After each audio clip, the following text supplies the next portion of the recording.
ज्ञानाञ्जनशलाकया ज्ञानाञ्जनशलाकया चक्षुरुन्मीलितं येन तस्मै श्री गुरुवे नमः। हरे कृष्ण। हमारी जो 12 महाजन की सीरीज चल रही है उसमें आज के हमारे महाजन हैं सुखदेव गोस्वामी यानी के व्यासकी। जो व्यास के पुत्र हैं वो सुखदेव गोस्वामी। तो सुखदेव गोस्वामी जो है वो हमें पता है वो भागवतम के सबसे पहले वक्ता हुए और उन्होंने सबसे पहले अपने श्रोता यानी कि परीक्षित महाराज को भागवतम कह के सुनाई थी। तो सुखदेव गोस्वामी जो हैं वो आत्मा राम है। उनके लिए कहा जाता है कि ब्रह्मभूत प्रसन्नात्मा न शोचती न कांक्षति। वो ऐसे हैं कि उनको और किसी चीज में कोई आसक्ति नहीं, वैराग्यपूर्ण है। उनकी जो जन्म की कथा है वो भी बड़ी अद्भुत है। और सुखदेव गोस्वामी कौन है? सुखदेव गोस्वामी शुक यानी के तोता। तो सुखदेव गोस्वामी जो हैं वो वैसे तो राधा रानी के तोते हैं, राधा रानी के शुक हैं। और राधा रानी के शुक होने से उन्होंने क्या किया है? उन्होंने कृष्ण और राधा दोनों की लीलाएं देखी हैं, उनमें पार्टिसिपेट किया है, तो वो उनको आत्मसात किए हुए हैं। तो कहते हैं कि जैसे तोता एक फल को खाता है, उसमें चोंच लगाता है तो वो फल बहुत मीठा हो जाता है, उसी तरह सुखदेव गोस्वामी ने भागवतम को हमारे लिए और भी ज्यादा मीठा कर दिया है। ना सिर्फ सुखदेव गोस्वामी परंतु भक्ति विनोद ठाकुर, भक्ति सिद्धांत सरस्वती ठाकुर, श्रील प्रभुपाद जो है हमारे, उन्होंने भी हमारे लिए उन सारे शास्त्रों को, भागवतम को, भगवत गीता को अपने हमारे लिए बहुत ही सरल बना दिया है। हमारे लिए उसमें चोंच लगा के उसको हमारे लिए बहुत ही ज्यादा मीठा कर दिया है, ताकि हम अच्छी तरह से भगवान की सेवा कर सके, भगवान को समझ सके, भगवान की भक्ति कर सके। तो एक कहते हैं कि जो वैष्णव होता है वो पर दुख दुखी होता है, वो दूसरों का दुख नहीं देख सकता और वो बहुत ही ज्यादा कंपैशनेट होता है। और जब वो कंपैशनेट होता है तब वो औरों की भलाई के लिए सब कार्य करता है। तो उसी तरह जो सुखदेव गोस्वामी हैं वो, जैसे मैंने कहा कि वो राधा के तोते हैं, राधा के शुक हैं। तो जब कृष्ण और राधा यहाँ पे अपनी सारी लीलाएं समाप्त करके वापस गोलोक वृंदावन जा रहे थे, तब शुक भी साथ में हो लिए कि चलिए हम भी चल रहे हैं। तब राधा रानी ने कहा कि नहीं, तुम यहीं पे रुको। तब जो सुखदेव गोस्वामी थे वो बहुत सैड हो गए। उन्होंने बोला आप मुझे अपने साथ क्यों नहीं ले जा रही हैं? तो उन्होंने बोला आपको एक हमारा बहुत ही अति आवश्यक कार्य करना है, और वो कार्य और वो सेवा ये है कि आपको सारे लोगों को हमारी लीलाओं के बारे में बताना है, उनको ज्ञान देना है। तो जैसे हम अगर भौतिक उसमें देखें तो भी अगर हमें संगीत का कोई ज्ञान चाहिए या कुछ और भी ज्ञान, विज्ञान है या मैथ्स है, कुछ भी अगर हमें सीखना है तो हमें एक टीचर की जरूरत होती है, एक गुरु की जरूरत होती है। उसी तरह हमें शास्त्रों के लिए भी गुरु, आचार्य की जरूरत होती है, क्योंकि हम लोग अपने आप तो इसे समझ नहीं सकते। इसी तरह राधा रानी उन्हें कहती है कि आप जो हैं वो समस्त लोगों के, समस्त मुनियों के गुरु हैं और आप ही सब लोगों को भागवतम का ज्ञान, कृष्ण का ज्ञान देने वाले हैं, कृष्ण की भक्ति के बारे में बताएंगे। तब वो उन्हें यहीं छोड़ के और जाते हैं। तब जो शुक जो ये तोता है, ये शुक, वो सोचता है मैं क्या करूं, कहाँ जाऊं, और वो सोचता है हाँ चलो मैं कैलाश पर्वत पर जाता हूँ, जहाँ पे नित्य शिव जी और पार्वती जो हैं वो भागवतम का ही स्मरण, चिंतन, मनन करते रहते हैं। और शिव जी के सिर्फ 2 ही कार्य हैं, एक या तो वो समाधि में होते हैं, भगवान का नाम का जप करते रहते हैं, और दूसरा जब वो समाधि में नहीं होते, जब वो जागृत अवस्था में होते हैं, तब वो सब लोगों को भागवतम सुनाते हैं। तो सुखदेव जो है, ये शुक जो तोता, वो उड़ के जाता है कैलाश और वहां पे जाके एक पेड़ के ऊपर बैठ जाता है पेड़ के ऊपर बैठ जाता है और तभी शिव जी जो हैं वो पार्वती को ये जो गुह्यतम ज्ञान है, ये जो अद्भुत भागवतम का ज्ञान है, तो वो भागवतम सुना रहे हैं। जब भागवतम सुना रहे थे तो पार्वती जी अच्छा, हाँ, ऐसे करके वो जैसे जैसे बोल रहे थे वैसे वो उनको रेसिप्रोकेट कर रही थी। और जब वो इस तरह से कर रही थी तो बीच में उनको नींद आ गई और पार्वती जी सो गई। अब शुक ने देखा कि अरे पार्वती जी तो सो गई, अब शिव जी को पता चलेगा तो वो भागवतम का ये जो पाठ है वो बंद कर देंगे, वो मुझे ज्ञान नहीं मिलेगा। तो उन्होंने कहा क्या करूं, तो उन्होंने कहा कि हाँ, फिर उन्होंने पार्वती जी की आवाज में ही हाँ अच्छा हाँ हाँ ऐसे करके उनको रेसिप्रोकेट करा। शिव जी को लगा वाह, पार्वती जो बहुत आनंद से सुन रही है, वो भी बहुत आनंद से लीलाओं का वर्णन कर रहे हैं और इस तरह से भागवत की कथा चल रही है। और जब भागवत की कथा ऐसे चल रही थी, फिर थोड़ी देर के बाद शिव जी का ध्यान पार्वती जी की तरफ गया और तब उन्होंने देखा तो वो तो सो रही हैं।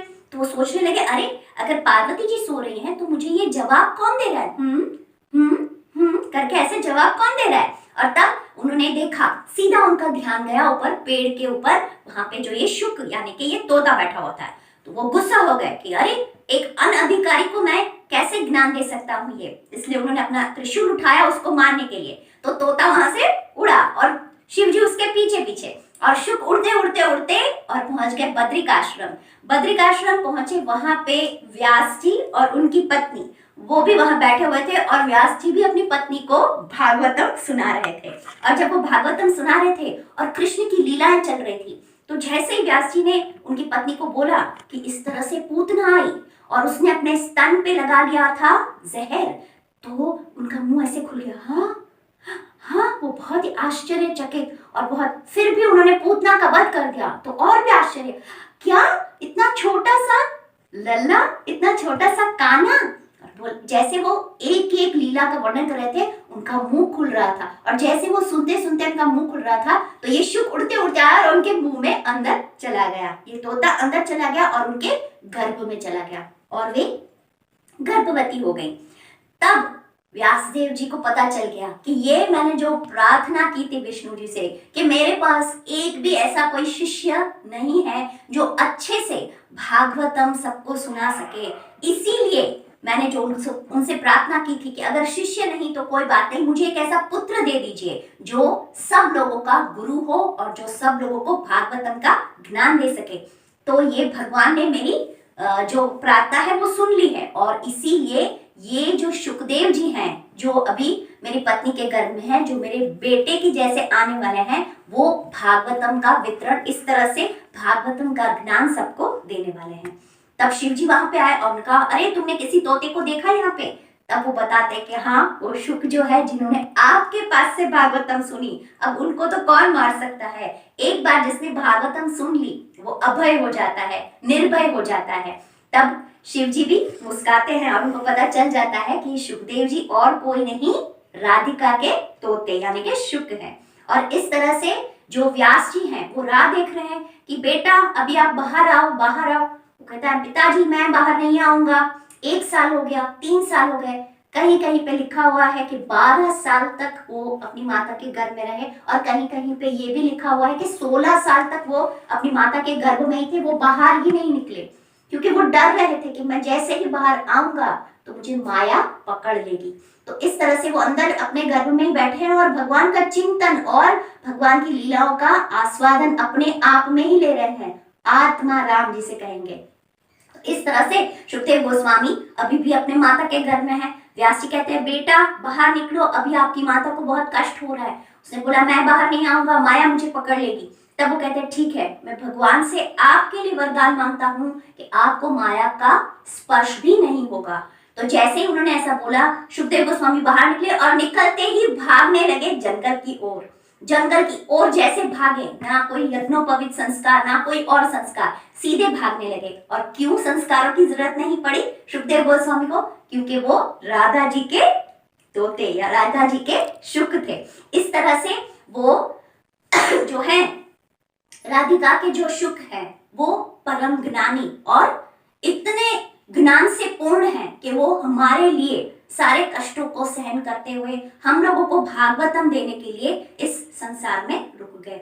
इस तरह से वो जंगल में चले गए और पीछे व्यास जी दौड़ रहे हैं, पुत्र पुत्र रुको पुत्र। और पूरे जो उनकी ही आवाज है वो वापस आ रही है उनके पास। जाते जाते एक नदी था, वहां पे कुछ स्त्रियां स्नान कर रही थी, तो सुखदेव वहां से सुखदेव गोस्वामी वहां से चले गए, पर स्त्रियों के ऊपर कोई असर नहीं हुआ। लेकिन जैसे ही व्यास मुनि वहां पे आए तो स्त्रियों ने अपने कपड़े लपेट लिए और ऐसे लज्जा से बहुत शर्म आ गई उनको। तो व्यासदेव ने उनसे पूछा कि ये कैसा, मेरे 17 साल का 16 साल का जवान लड़का नंग धड़ंग यहाँ से चला गया और तब आप लोगों को लज्जा नहीं आई, लेकिन मैं बूढ़ा आपके दादा के एज का हूँ और आपको मुझे देख के शर्म आ गई। तब वो बताती है उनसे कि आपके बेटे में विरक्ति है, उसे लकड़ी और लड़की में कोई फर्क नहीं है, लेकिन आप गृहस्थ हैं, आपको लड़की और लड़के में फर्क पता है। इस तरह से वो पुकारते पुकारते व्यास जी जा रहे हैं, और लेकिन सुखदेव गोस्वामी सुनते ही नहीं और वो अपने ही धुन में जा रहे हैं। इस तरह से सुखदेव गोस्वामी चले जाते हैं। व्यास जी को लगता है अब मेरी जो भागवतम व्यास जी ने लिखी है और जो सुखदेव जी को सुनानी है, बोले अब मैं कैसे उनको। फिर वो क्या करते हैं, कुछ शिकारियों को बुलाते हैं और उनसे कहते हैं आप एक काम करिए, मैं आपको एक श्लोक बताता हूँ, आप ये श्लोक गाइए, आप ये श्लोक गाओगे तो फटाफट फटाफट सब जानवर आपकी जाल में फंस जाएंगे। इस तरह से वो उन्हें एक श्लोक सिखाते हैं और वो श्लोक होता है जो गोपियों ने गाया था भागवतम में, वो जो कृष्ण के रूप का वर्णन करता है। तो वो गाते गाते जा रहे थे तो सुखदेव गोस्वामी ने ये श्लोक सुना और उन्होंने उनसे पूछा कि ये श्लोक ये क्या है। बोले हमें नहीं पता, ये तो हमें एक बाबा ने सिखाया और उन्होंने बोला कि ये सारे जानवर आपके उसमें जल्दी फंस जाएंगे। बोले जिनका आपने वर्णन किया है वो इतने अद्भुत हैं, तो आप उन बाबा को जाके पूछिए कि इतने अद्भुत जिनका वर्णन है, इतना अद्भुत जिनका सौंदर्य है, उनके गुण के बारे में कुछ बताएं। थोड़े दिन के बाद वो शिकारी वहां पे आते हैं तो व्यास जी समझ जाते हैं कि सुखदेव ने जरूर वो श्लोक सुन लिया। फिर वो उन्हें दूसरा श्लोक सुनाते हैं जिसमें गुण की बात आती है, कृष्ण के गुण। तो वो तब वो बताते हैं कि उनके गुण कैसे हैं कि पूतना उन्हें मारने के लिए आई, लेकिन क्योंकि उसने यशोदा की जैसे साड़ी पहनी थी और क्योंकि उसने माँ का दर्जा लिया था, माँ के जैसे उसको स्तनपान कराने आई थी, इसलिए भगवान ने उसका वध करके उसको माँ का, जननी का दर्जा दिया। ऐसे उनके गुण हैं।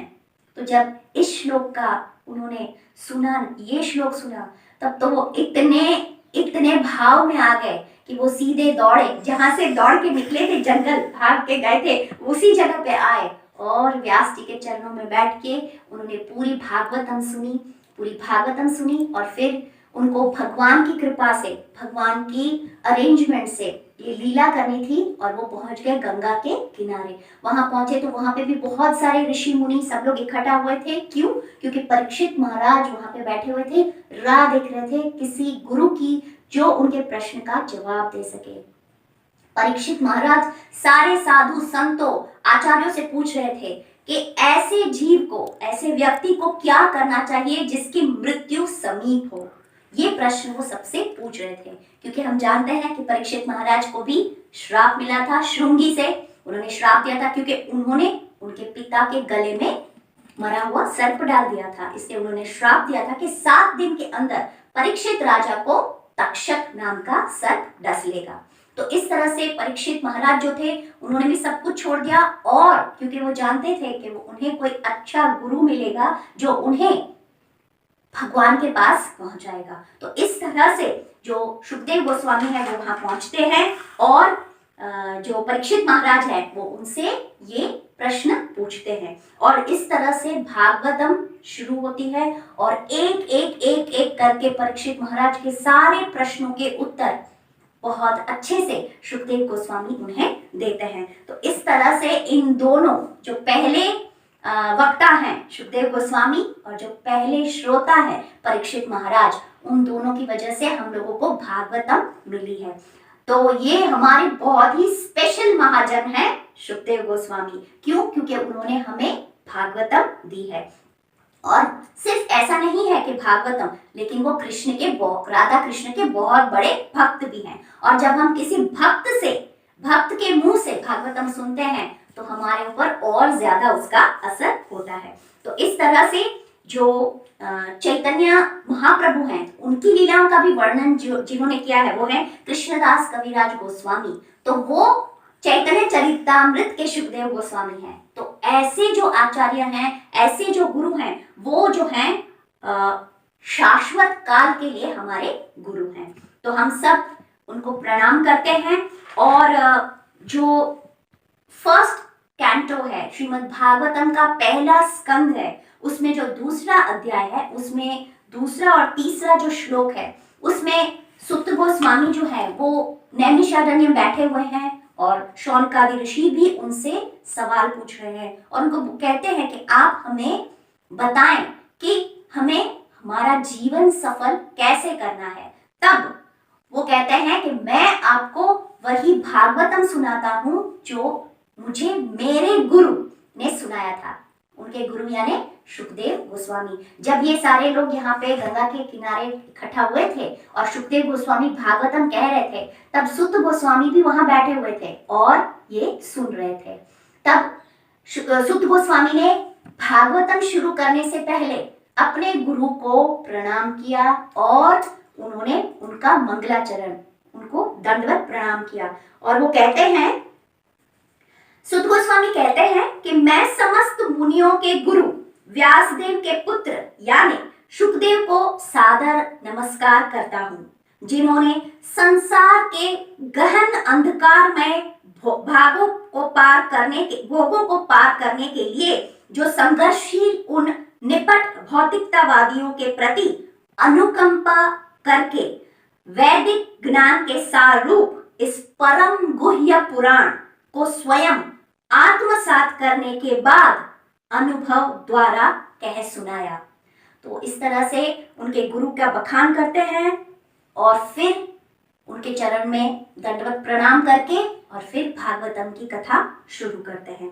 तो वो और सुखदेव गोस्वामी भी कहते हैं कि जो भागवतम को अच्छी तरह से आत्मसात करते हैं, अच्छी तरह से श्रवण करते हैं, उनके शोक, भय और मोह ये तीनों गायब हो जाते हैं। उन तीनों से उन्हें मुक्ति मिल जाती है।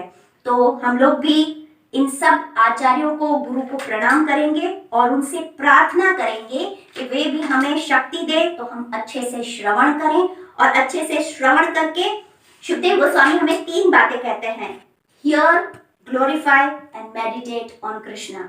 यानी कि अच्छी तरह से श्रवण कीजिए और फिर भगवान के गुणों का वर्णन कीजिए, भगवान को ग्लोरीफाई कीजिए और भगवान कृष्ण की भक्ति कीजिए।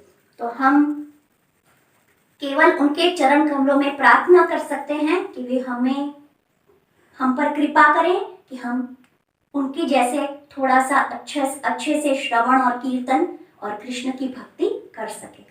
हरे Krishna. Thanks for watching this video and please do subscribe to our channel and press the bell icon for getting new updates. Thank you.